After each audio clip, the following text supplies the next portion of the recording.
Ici, Carl Durocher de l'agence Gros. De quoi qu'on va parler aujourd'hui? Ben, on va pas juste parler de gestion de projet. C'est un titre qui est un peu accrocheur. Monday fait pas juste la gestion de projet, ça fait plein de choses. C'est ce qu'on appelle un Work OS. Donc, c'est quoi un Work OS? C'est Work Operating System. Ils se sont un peu inspirés de iOS, donc du, du système opérationnel de Apple et de Microsoft, qui est le operating system Windows. Donc, Monday se veut d'être un workOS. Ils désirent que Monday serve à opérer une business de manière générale. Et quand on parle de manière générale, bien, on parle selon les 6 fonctions principales d'une entreprise, soit la croissance, les finances, les opérations, les ressources humaines, le leadership et les TI. Donc, Monday peut gérer tout ça, puis c'est ça qui est vraiment cool. C'est un peu comme le cerveau puis la colonne vertébrale de votre entreprise. Puis à ça, on va venir greffer d'autres logiciels qui vont avoir des fonctionnalités qui sont plus de niche. Monday ne fait pas de comptabilité, fait que ce qu'on fait, c'est qu'on prend QuickBooks, puis on vient connecter ça avec Monday, puis là, on peut faire plein d'affaires qui sont vraiment cool, comme par exemple des workflows d'approbation ou de pouvoir suivre justement quand on fait des follow-up sur des clients, soit qui ne paient pas, qui paient en retard, etc. Donc, en gros, Monday, cerveau, colonne vertébrale d'une entreprise, puis après ça, on va utiliser d'autres logiciels qu'on va venir greffer à Monday quand que Monday ne peut pas exécuter ces fonctionnalités-là. On peut utiliser Monday comme CRM, par exemple, comme logiciel de gestion client. Moi, j'ai essayé 2 fois chez Gros, puis on n'a pas été capable. Puis on est des spécialistes Monday. Pourquoi on n'a pas été capable? C'est qu'en ce moment, Monday n'a pas les fonctionnalités que nous, on a besoin en termes de CRM. Fait qu'on a décidé de rester avec Pipedrive. Puis je pense qu'on va rester avec Pipedrive pendant un bon bout de temps, mais on a connecté les deux ensemble via l'API. Donc, l'API, c'est de la programmation qui permet de connecter plusieurs logiciels ensemble. Alors, on va parler de Monday. Je vais vous montrer plein de study case, là, de manières qu'on peut utiliser Monday dans le day-to-day, autant dans de la gestion de projet pur, comme, mettons, gérer un chantier de construction avec de la gestion de budget, comment faire de la gestion de projet, comme je vais vous montrer, nous, comment on gère nos projets dans Monday directement, comment on peut faire de la planification stratégique dans Monday. Là, en ce moment, c'est vraiment notre cheval de bataille, c'est vraiment tout ce qui est planification stratégique, parce qu'on a beaucoup de succès à ce niveau-là. On a implanté Monday à l'Université de Montréal, à l'UQAC, à la ville de Vaudreuil, vraiment pour tout ce qui est planification stratégique, puis ça fonctionne super bien. Puis là, on est en train de le déployer dans d'autres entreprises à ce niveau-là. Avant que j'aille dans les démos, juste vous dire que Monday coûte grosso modo 30$ par utilisateur canadien par mois. Oui, il y a des pay plans qui sont moins chers, puis il y en a un qui coûte plus cher que le Pro. Honnêtement, le Enterprise vaut moyennement la peine, sauf s'il y a des enjeux de sécurité que vous avez. Puis ceux en bas du Pro, il manque les fonctionnalités que nous autres, on utilise dans le day-to-day. Fait que c'est relativement peu dispendieux si on le compare à d'autres logiciels, exemple Pandadoc, qui sert juste à faire des propositions électroniques, puis qui va coûter 50, même 60$ US par utilisateur pour juste faire des propositions électroniques. Monday, on peut faire un paquet d'affaires avec ça pour grosso modo 30$ canadiens par mois par utilisateur. C'est le fun, c'est pas cher. Fait que, on va aller dans le feu de l'action. Soit dit en passant, groupe, le chat de mon bord est ouvert. Fait que je peux vous répondre si vous avez des questions un peu plus loin dans le webinaire. Ça va durer environ 30-35 minutes.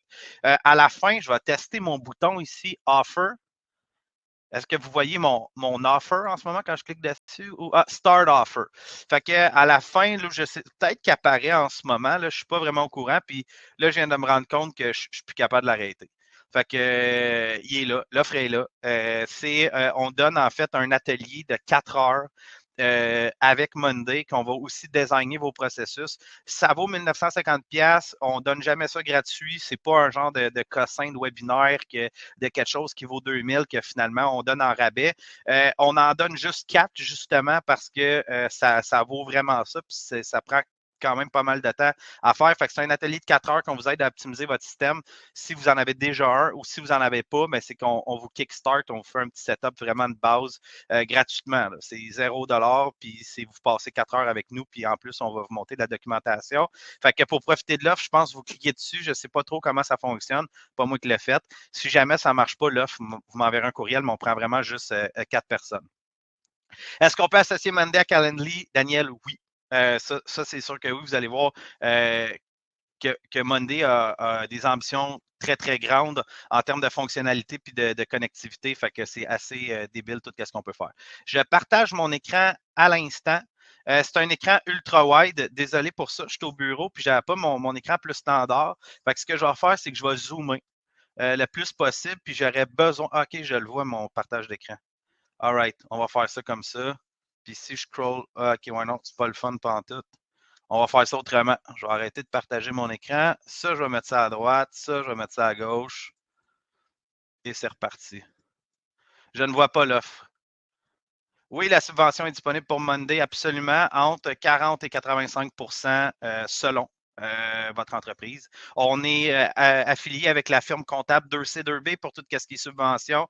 Fait que si jamais vous avez des questions par rapport à ça, vous m'écrivez un courriel à Carl avec un C at agencegros.ca, gros pas de S. Puis, je vais vous mettre en contact directement avec M. Baudin de 2C2B. Ça niaise pas avec lui. 4h30 le matin, si vous voulez une rencontre avec, c'est possible. Donc, c'est parti. Je vais commencer avec le projet le plus simple. En passant, je regarde à droite parce que ma caméra est là, désolé pour ça. Ce que vous voyez là à l'écran en ce moment, c'est une planification stratégique très simple. Donc, c'est le modèle le plus simple qu'on a. On peut en avoir du beaucoup plus complexe. Vaut mieux commencer toujours par du plus simple que du trop compliqué. Fait que là, en ce moment, pour tous ceux qui désirent éventuellement faire la planification stratégique dans leur entreprise et qui n'en ont jamais fait, puis qui voudraient savoir comment ça marche, j'ai aussi écrit un article de blog sur le sujet qui est disponible dans notre gros groupe Facebook qui s'appelle le Gros Conservatoire. C'est juste là que l'article de blog est disponible pour l'instant. 3000 mots, 20 minutes de vidéo qui expliquent comment monter de la planif stratégique, mais au moins, là, je vais vous montrer comment que le système fonctionne, celui qui est simple. Fait en gros, de la façon, quel jeu de mots extraordinaire, je vais le faire souvent, ce jeu de mots-là, par accident. Donc, de la façon que la planification stratégique est montée dans Monday, c'est qu'ici, on a tout simplement 3 groupes. On a action planifiée et en cours, action terminée et action cancellée. Puis dans mon groupe action planifiée, j'ai un paquet d'actions qui sont là. Fait qu'on pourrait dire que c'est des projets en soi. Comme par exemple ici, analyse des comptes clients, c'est en lien avec la fonction opération. Comme je disais tantôt, nous autres, dans notre façon de faire nos interventions, il y a toujours, on y va toujours avec les 6 fonctions qui sont là. Des fois, il y en a 7, des fois, il y en a 5, mais de manière générale, il y a ces 6-là. Fait que si on va venir indiquer, ça, c'est en lien avec quelle fonction, ce projet-là dans la planification stratégique.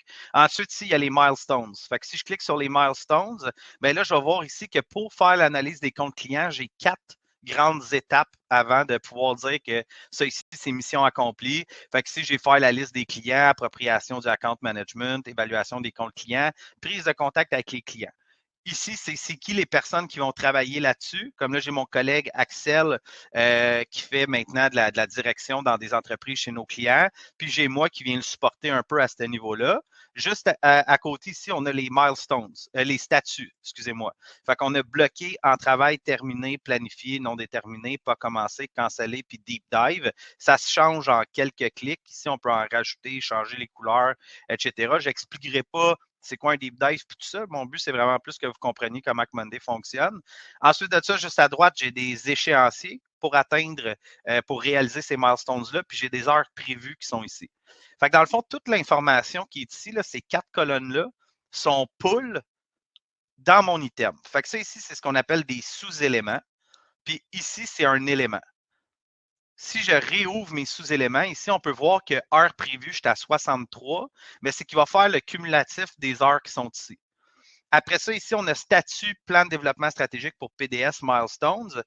Les couleurs qui sont ici, c'est en lien avec ça. Fait que si ici, je mets, par exemple, bloqué, là, ça change de couleur, qui fait que si je prends ma vue plus globale, une vue macro qu'on appelle, je peux voir, ah, OK, ici, c'est rouge, alerte rouge. Qu'est-ce qui se passe? Je clique dessus. Prise de contact avec les clients, je suis bloqué. Je clique là-dessus. Là, je pourrais voir plus de détails par rapport à ça. Puis, je pourrais même venir mettre des updates en enlevant le petit coin ici, puis dire, par exemple, Axel, pourquoi tu es bloqué? Le whoop, il va recevoir une notification, puis on va pouvoir commencer à se parler, pareil comme dans Facebook. Tout le monde s'inspire pas mal des mêmes affaires présentement. Après ça, la colonne intervenant aussi, vous voyez, est en verte. Là. Tout ce qui est en vert, c'est parce que ça provient des milestones qui sont ici. Donc, les intervenants, c'est Axel, c'est Carl. Fait que si ça vient nous les mettre automatiquement. Puis si je rajoutais Dario, ben là, Dario, il est apparu là aussi. Je vais l'enlever de là, sinon il ne comprendra pas qu'est-ce qui se passe. Puis ensuite de ça, ici, moi, quand que j'ai, parce que c'est un mandat qu'on fait chez un client, qu'on fait de la planif stratégique puis de l'exécution de planification chez un client. Moi, j'ai mis un nombre d'heures total que je veux qu'on passe sur ces projets-là parce qu'on y a vendu 384 heures à ce client-là. Fait qu'ici, là, je pourrais venir voir là, toutes mes milestones pour tous mes projets, comme par exemple au niveau des ressources humaines, ben, j'ai demandé à Axel de planifier les CA, j'ai demandé de planifier les comités de direction aussi, puis de planifier les level 10, puis les scrum matinales. Ça, on va faire ça juste plus tard la semaine prochaine pour des raisons stratégiques. On ne s'est pas présenté encore à l'équipe là-bas. Fait que ça, il va faire ça plus tard. Mais Axel, lui, il sait que ce n'est pas pour tout de suite. Dans le fond, il va falloir qu'il fasse ça plus tard dans son calendrier. Fait que moi, ce que je veux, c'est que les heures que j'ai budgétées ici balancent avec ceux qui ont été prévus de manière plus micro ici. Puis là, on peut voir, là, si je prends la colonne puis je viens la glisser ici, bien que ça fonctionne. Tu sais, on a 60, 60, 2.5, 6, 5, 1, 1. Même qu'ici, on aurait un petit peu, on a du lousse dans l'analyse client.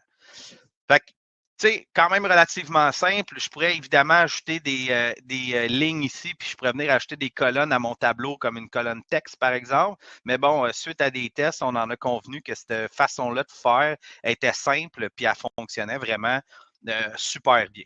Maintenant, dans Monday, quand on a construit notre tableau, qui est très semblable à comme un gros Excel, on peut aussi, à ce moment-là, avoir une vue par Gantt. Fait que la vue par Gantt, pour ceux qui savent c'est quoi, ben c'est ça, c'est un timeline. Fait qu'on peut voir que pour le leadership, je vais travailler de telle période à telle période. Pour les ressources humaines, telle période à telle période. Pour les TI, je vais faire ça. Pour les finances, je vais faire ça. Puis là, je peux tout simplement cliquer sur finances puis venir voir plus en détail qu'est-ce qu'on va faire par rapport à ça. Merci, Lana, pour l'intervention quand que tu mentionnes que c'est pas pour un travailleur autonome. En fait, le but du webinaire, c'est on est plus en gestion de projet là en ce moment. Fait que c'est sûr que gérer son entreprise comme ça quand on est travailleur autonome, c'est un peu too much. Tu sais. Mais Monday, il y a d'autres fonctionnalités en lien avec juste une to-do que tu pourrais utiliser, faire ta documentation et tout le tralala. Mais si tu es travailleur autonome, solo, je te recommande fortement le logiciel Notion. Notion.so, si je me souviens bien. C'est vraiment tout un logiciel pour les freelancers. Il ne coûte pas cher. Puis il serait probablement plus adapté à toi si tu es tout seul, puis tes projets sont simples, puis coûtent moins cher. Fait que c'est peut-être too much pour un travailleur autonome, en effet. Donc, je continue. La vue Gantt, si on l'a vu, c'est sûr qu'il y a plein de choses qu'on peut faire avec la Gantt. On pourrait faire, par exemple, des interdépendances. Fait qu'autrement dit, faire en sorte que si je glisse ça vers la droite de 2 jours, ça décline, puis que là, tout mon agenda se tasse vers la droite automatiquement. Oui, Trello fait ça, Lana, mais vraiment, Notion a une bonne coche au-dessus de Trello. Ensuite de ça, l'autre vue qui est super intéressante, c'est ce qu'on appelle le workload ou en bon français, charge de travail. Fait que charge de travail, comment ça fonctionne? C'est qu'il est allé chercher mes colonnes ici d'heures prévues, puis mes colonnes échéanciers qui sont là. Puis après ça, il vient me les afficher dans ce tableau-là. Par semaine, parce que c'est comme ça que je l'ai configuré. Puis il vient me dire, est-ce qu'on pète les heures qu'on est censé avoir maximum par semaine ou est-ce que ça balance? Fait que là, en ce moment, moi, de la façon que j'ai configuré ce tableau-là, c'est que j'ai dit, regarde, nous autres, là, notre effort et capacité, là, c'est d'avoir maximum, là, je ne veux pas détruire mon calendrier, là, mais c'est d'avoir maximum, exemple, 12 heures pour Axel par semaine de travail. C'est-tu ici qu'il faut que je clique? Ouais. Moi, j'ai 1 heure par semaine que je veux mettre sur ce compte-là, puis Axel, je veux qu'il en mette 12. Fait que le système fait le calcul, puis ici, il vient me dire, ben regarde, là, tu as 12,7 heures. Fait que c'est sûr que ça ne balance pas. Tu as dit 12 heures maximum pour Axel. Puis ici, toi, tu as dit 1 heure par semaine maximum, mais tu pètes tes heures bien comme il faut au début. Je vais aider Axel au début, tu sais, parce que je l'aime bien et on aime ça travailler ensemble. Mais partout où est-ce que je suis en bas d'une heure, le cercle qui est bleu, puis je ne sais pas si vous voyez, là, vous autres en partage d'écran, mais tu sais, il y a du pâle ici. Là. Ça veut dire que j'ai encore un peu de place pour rentrer, du stock, là, si on veut, en termes de tâches. J'ai vu ton message, Matt Laroche, je te reviens avec ça dans pas long. Mais la grosse différence, c'est au niveau de la gestion des bases de données. C'est vraiment beaucoup extraordinairement plus puissant qu'Asana. Quand on parle de gestion de base de données, je vais vous montrer ça, ça sera vraiment pas long. All right. Puis finalement, ben, tu peux aussi avoir des diagrammes en une coupe de clics. Tu vas auto-générer des diagrammes. Comme là, je ne les ai pas vraiment personnalisés, mais je peux voir qu'on a fait 5,6 de la planification stratégique en ce moment. Puis dans le fond, ça ici, c'est en fonction de c'est quoi les types de tâches. Fait qu'on a fait 5,6 des tâches, puis on n'en a pas commencé 70 pour l'instant. Mais tu sais, des widgets que ça s'appelle, on peut en créer plein. Là. Il y a un centre de widgets. On peut même se mettre des beaux lamas si on veut. Une petite ferme de lama ici qui semble être brisée. La ferme de lama est brisée, malheureusement. C'est l'hiver, il neige aujourd'hui, donc on n'a pas de lama, mais on pourrait avoir une ferme de lama. À quoi qu'elle sert? Pas grand-chose. Ça a l'air que les gens qui développent des logiciels se font du fun. Donc, ça, petit recap, c'est vraiment planification hyper simple, rien de compliqué. Matt Laroche, je vais te montrer quelque chose qu'on peut faire avec Monday que je n'ai pas été capable de faire sur Asana parce que veux pas, je teste des logiciels de manière quand même assez tout le temps. Tu sais, comme là, je suis vraiment sur ClickUp en ce moment. J'essaie de répéter des modules ou des fonctionnalités qu'on a sur Monday, puis j'essaie de le faire dans d'autres logiciels comme ClickUp, Asana, Trello et compagnie. Puis c'est là que je vais te montrer que nous autres, on a, pour ce qui est au niveau de nos ressources humaines, on arrive tout simplement pas à faire de la gestion de base de données dans Asana ni dans ClickUp au stade actuel. Fait que, je te donne un exemple, Matt. On a ici un board qui s'appelle demande de vacances. Fait que dans le fond, quand quelqu'un fait une demande de congé, mettons qu'ici, je dis je veux aller au chalet, puis que le demandeur, c'est Carl, bien là, automatiquement, il y a des approbateurs qui vont venir s'auto-générer là. Fait que moi, il y a Charles ou Axel qui peuvent approuver mes vacances. Puis c'est pas une joke, là. Même si je suis le boss, il faut quand même quelqu'un valide avec le calendrier, savoir si je peux me sortir de mon entreprise de temps en temps, s'il vous plaît. C'est pas vrai, je prends plein de vacances. Après ça, quand eux autres, moi ici, je vais venir dire, OK, bon, mais ça, c'est en lien avec mes vacances illimitées, puis j'aimerais ça prendre du 1er décembre au 10 décembre. Fait que là, automatiquement, c'est venu calculer 8 jours de congé ici. Puis ici, je vais venir choisir mon nom, Carl Durocher, dans la banque de données de vacances. Carl Durocher. Puis là, qu'est-ce que ça vient me dire? Ça vient me dire qu'il me reste moins 29 jours de vacances. J'ai explosé mes jours de vacances cette année. C'est pas vrai, c'est que j'ai fait tellement de démos de ce module-là que je dois m'avoir mis à peu près 40 semaines de vacances qui n'ont pas rapport. Fait que là, ça vient me dire, ben écoute, tu es à moins 29. Là, fait que là, oups, OK. Mais ça, ce moins 29-là provient d'une base de données de tous les jours de vacances qui est dans un autre tableau. Puis là, c'est des calculs mathématiques qui font en sorte que ça fonctionne adéquatement. Après ça, c'est que si Charles ou Axel viennent approuver mes vacances, mais là, à ce moment-là, je ne sais pas si vous avez vu, ça, c'est disparu, c'est tombé dans congé approuvé. Puis là, si je vais chercher les vacances de Carl, Carl Durocher, où est-ce qu'ils sont? J'ai peut-être Carl, comment j'ai appelé mes vacances? Je veux un congé? Je ne me souviens pas comment j'ai appelé mes vacances. Je pense que c'est du 1er décembre au 10 décembre, je veux aller au chalet. C'est peut-être ça, je m'en souviens plus. Mais bref, on peut voir ici que ça a été approuvé, puis que là, on tombe dans congé et absence approuvée, puis ça tombe automatiquement dans mon calendrier. Fait que là, j'ai un calendrier qu'on peut voir les vacances de tout le monde. Puis aussitôt que les vacances sont passées, bien, ça vient tout simplement se mettre dans congé terminé. Puis là, ils ne sont plus dans notre agenda à ce moment-là. Puis ici, on peut voir toutes les vacances, tous les jours de vacances de tout le monde, puis combien qu'ils en ont pris. Fait que si, exemple, je cherche Axel, bien, en un clic, je suis capable de voir que Axel, il faudrait que j'aille dans ma colonne demandeur, filtre, colonne demandeur est Axel. Mais là, je peux voir que Axel a pris 3 jours de vacances à date. Pas 3 jours, mais il a fait 3 demandes de vacances pour un total de 6 jours. Puis il reste encore 3 jours de vacances d'ici la fin de l'année au mois de janvier. Fait que on a vacances illimitées anyways. Fait que ça ne change pas grand-chose, mais au moins on se garde un log. Fait que toute cette complexité-là de comme base de données, c'est pas possible de faire ça dans Asana. Puis là, je vais te montrer un autre exemple.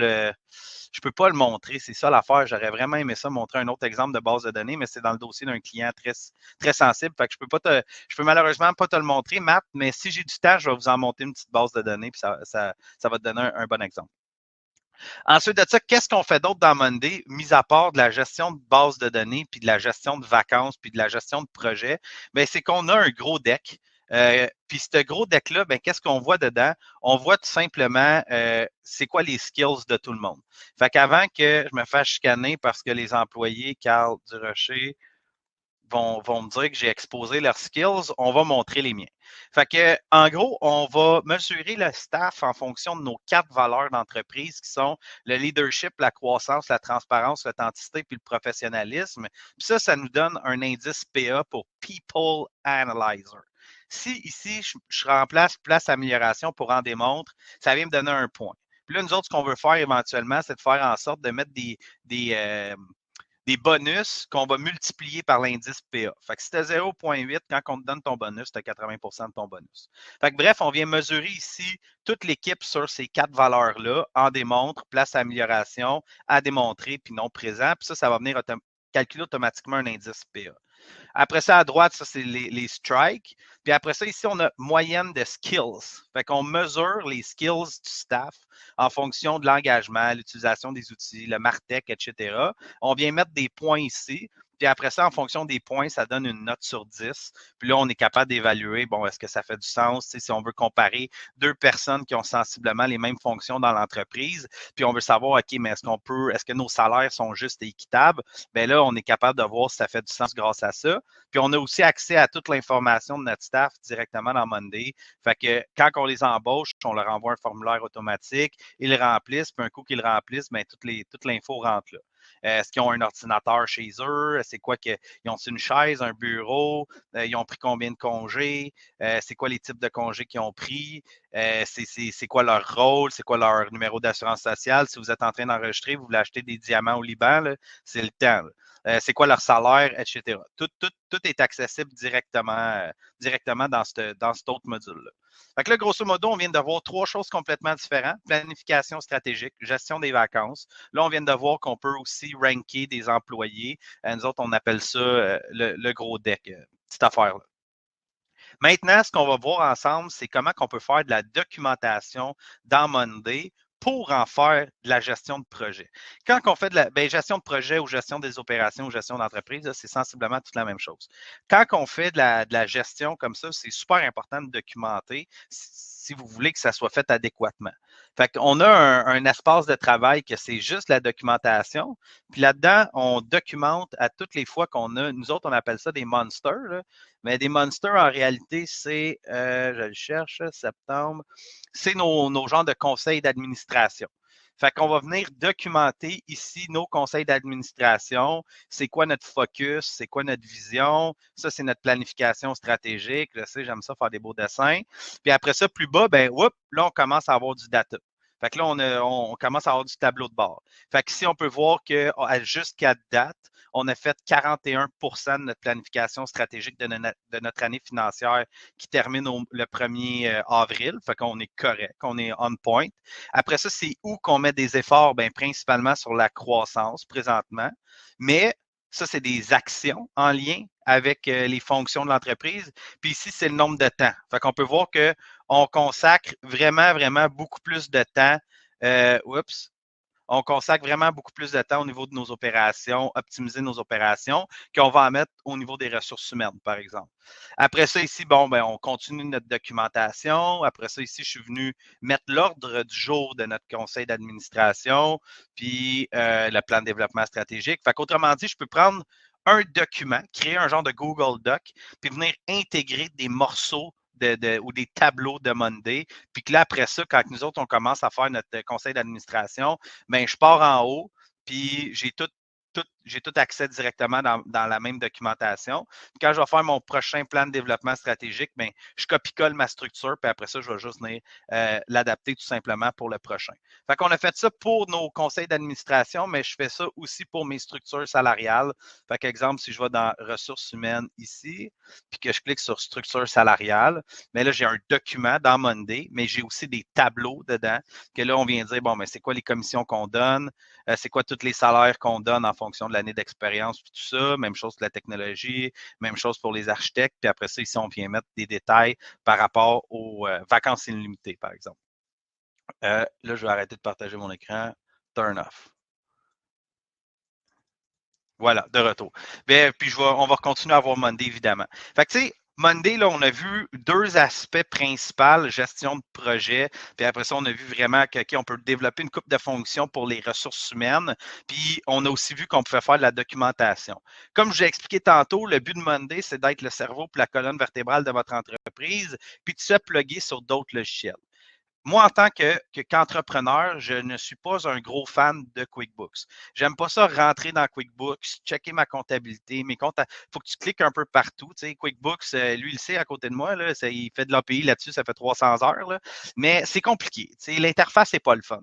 Fait que ce que j'ai fait, c'est que j'ai designé dans Monday comment que moi, je voulais voir mes chiffres. Tu sais, comment que je veux voir, OK, mes comptes à recevoir, mes comptes payables, comment que je veux voir ça. Puis, j'ai tout simplement connecté Monday avec QuickBooks, puis ça m'a fait tout un tableau de bord. Je vais vous le montrer dans quelques instants. Juste avant, je vais lire le message de Jessie R. J'ai manqué le premier 10 minutes, mais est-ce que ça pourrait être un bon outil pour faire le suivi de formation offerte par un coach en présentiel et automatiser certaines tâches, courriels, etc.? Oui, évidemment, c'est sûr qu'il faut creuser davantage. Puis, au pire, tu te bookeras avec moi après, puis on se prendra un 30 minutes, 60 minutes, pas aujourd'hui, mais tu m'enverras un courriel.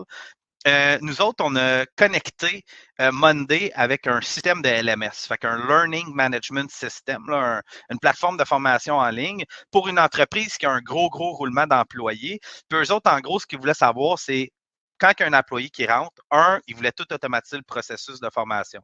Donc, ça envoie des courriels, puis tout le tralala. Fait que ça, Kajabi le faisait très bien, mais il n'était pas capable de savoir qui était rendu où. Tu sais, tu peux aller dans le système de Learning Management System puis de voir, OK, bien, Carl, il a fait telle formation, mais quand tu as 350 employés puis que tu as un taux de roulement de 25 par année, fait que 100 employés qui tournent de même à tous les années, tu as besoin d'un tableau pour voir, OK, Carl est rendu à telle formation, ça fait 3 jours qu'il est censé pas l'avoir faite, là, il faut qu'il la fasse, fait qu'on envoie un SMS automatisé pour dire, Hey, Carl, ta formation sur comment te mettre des gants au travail, tu ne l'as pas faite, tu es 3 jours en retard, dans 2 semaines, tu es dehors.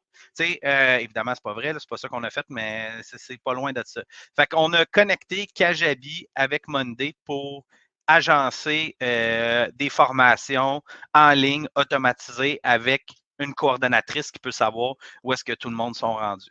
Fait que, puis je connais aussi François Soro de Improve. Improve.pro, qui est un formateur qui a formé 35 000 personnes dans sa vie, machine de guerre en formation sur tout ce qui est Outlook, Excel et compagnie. Puis lui, il utilise Monday justement pour faire la gestion de ses formations. Fait que tu pourrais aussi, Jessie R, prendre contact avec François Soro de Improve.pro puis demander comment il aime Monday pour faire sa gestion dans le day-to-day. Fait que là, écoute, période de questions avant que je reparte dans un autre 5 minutes. Est-ce qu'il y a des gens qui ont des questions comme Jesse ou Matt par rapport à Monday? Je vous donne 7 secondes.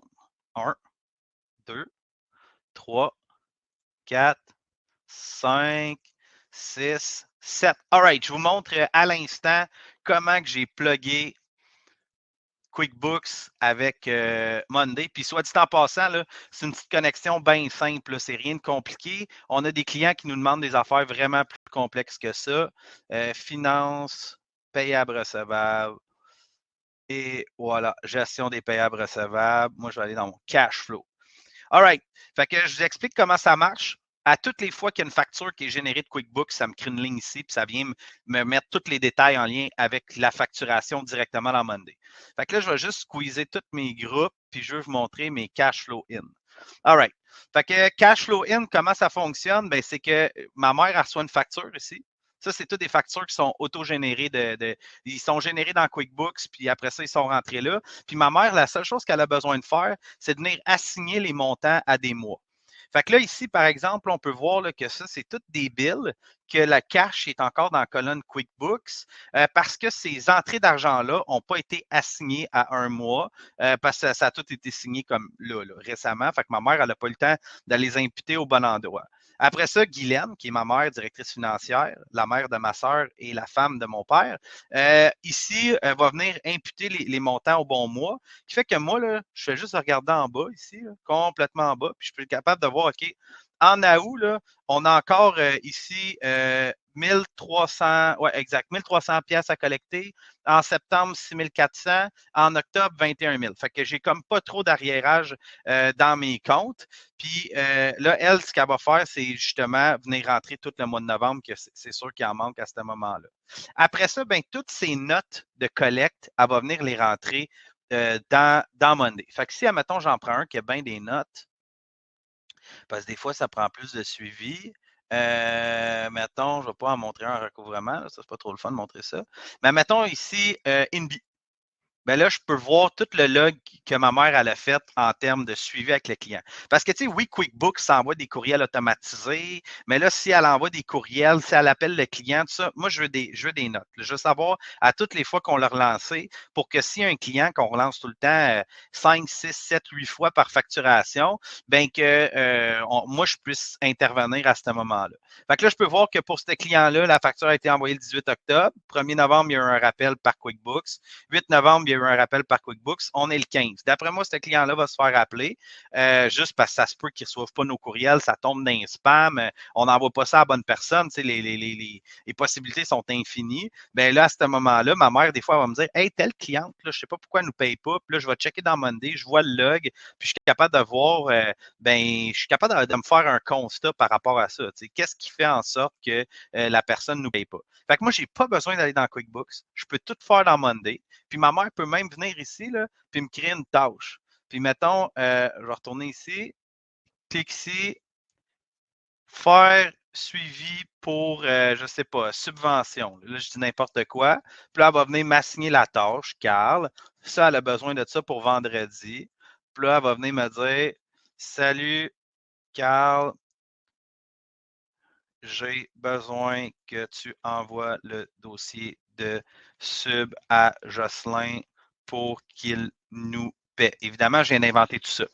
Clique sur mettre à jour, je reçois une notification. Fait que là, les opérations peuvent avoir des communications directes avec les finances sans passer par des courriels, sans passer par Slack. Ça laisse une trace dans le compte du client, dans la facture du client. Puis comme ça, on ne se perd pas, puis la vie est belle. C'est vraiment simple de fonctionner comme ça. Tu sais, nous autres, on a deux, si on veut, directeurs dans l'entreprise. Puis ma mère communique avec eux dans Monday, puis elle va dire Hey, ton client, là, tel client, vous êtes rendu où parce qu'elle a dit qu'on n'est pas rendu à la facturer. Fait que là, il y a un échange entre les OP et les finances qui vont se faire là. Là, j'ai mon collègue Cliff qui a un projet de faire une campagne marketing spécifique, puis il a besoin de 5 000 de budget. Fait que là, lui, il va faire sa planification dans Monday, puis il va envoyer un message à Guylaine, puis il va dire Hey, Guylaine, j'ai besoin de 5 000 sur la carte de crédit au mois de novembre. On se fait rembourser dans 50 Fait que même le marketing communique avec les finances, tout ça dans le même écosystème. Les ressources humaines, c'est la même chose. On vient d'embaucher quelqu'un récemment. Très excité de cette personne-là, puisque c'est une femme, c'est notre première collègue féminine dans le département de technologie. Ma mère, elle a reçu une alerte, puis là, elle va s'assurer d'avoir tout ce qu'il faut, là, son spécimen check et tout le tralala, toute la partie administrative. Guylaine gère ça aussi, puis elle a accès à cette information-là directement dans Monday. Fait que, tu sais, Monday, oui, c'est fait pour faire de la gestion de projet, c'est fait pour faire de la gestion de tâches, mais ça peut aussi être fait pour faire ce que vous voyez là à l'écran, de vraiment faire arrêter le partage, c'est ça. De faire de l'administratif. Puis j'aurais aimé ça montrer des bases de données plus précises, Matt Laroche, mais c'était trop de l'information sensible. Mais je vais expliquer qu'est-ce qu'on a fait dans Monday, puis ceux qui connaissent un peu la construction ou l'immobilier vont comprendre assez vite. Moi, j'avais un client qui m'a sollicité puis qui m'a dit Carl, je veux connaître ma valeur nette en temps réel. Puis là, je suis éparpillé. Il y a comme 100 terrains dans le nord. Il y a des projets de construction, il y a des blocs, il y a plein d'affaires, il y a des corpos. Fait qu'il y a peut-être 10-15 Québec Inc. Il y a des prêts sur certains immeubles, des prêts sur certains. Comme c'était quand même compliqué. Puis là, on est tous venus intégrer ça dans Monday. Fait que chaque terrain, on l'associe à un prêt hypothécaire ou privé. Ce prêt-là diminue à toutes les semaines parce qu'on a mis une équation automatisée dans Monday. Fait que si, exemple, pour un terrain A, il y a un prêt de 100 000, mais à toutes les semaines, le prêt diminue, sauf que la valeur marchande de son parc immobilier augmente. Fait qu'il est capable de faire juste la valeur marchande de son parc immobilier, moins les prêts qu'il y a dans son avec tous ces terrains, tout ça, puis ça lui donne une valeur nette au bout des doigts comme ça. Puis là, on est venu connecter de la gestion de projet de construction là-dedans, qui est plugué avec les budgets, puis tout est synchronisé dans un même écosystème. Fait que ça, pour faire ça, ça a pris de la base de données, parce que ça prend une base de données prêt, une base de données terrain, un autre projet, parce qu'on associe des terrains avec des projets, une immeuble, etc. Fait que ça, dans Asana ou dans ClickUp, de tout venir mailler plusieurs bases de données ensemble pour créer un module qui va être utilisable, c'est pas possible. T'sais, Asana, c'est vraiment spécifiquement pour faire de la gestion de projet. Ça a été conçu principalement pour les agences ou les compagnies de dev. Là, ils ont sorti évidemment de leur boîte, puis on peut faire d'autres choses. ClickUp, c'est un genre de mix entre Monday, Notion, puis Asana. Fait que, tu sais, ClickUp, tu peux faire de la documentation dedans, ça, c'est super cool, c'est impeccable. Tu peux faire de la gestion de projet comme dans Asana, mais tu n'as pas le sub-item comme tu as dans Monday. Tu l'as, mais tu es très limité en termes de spécification. Puis maintenant, ben, il y a aussi le coût qu'il faut prendre en considération. Monday est plus cher que toutes les autres. C'est plus cher que Trello, c'est plus cher qu'Asana, c'est plus cher que ClickUp. Fait qu'évidemment, vu que c'est plus cher, ben ça vient avec plus de fonctionnalités. Ça fait plus longtemps que Monday sur le marché que ClickUp. Ou, je pense à Asana et Monday, les deux sont pas mal rentrés en même temps sur le marché. Mais bon, Monday a connu une popularité très, très grandissante et rapide, qui fait qu'en ce moment, l'argent leur sort par les poches. Fait qu'ils ils ont vraiment beaucoup de développement en ce moment sur la plateforme.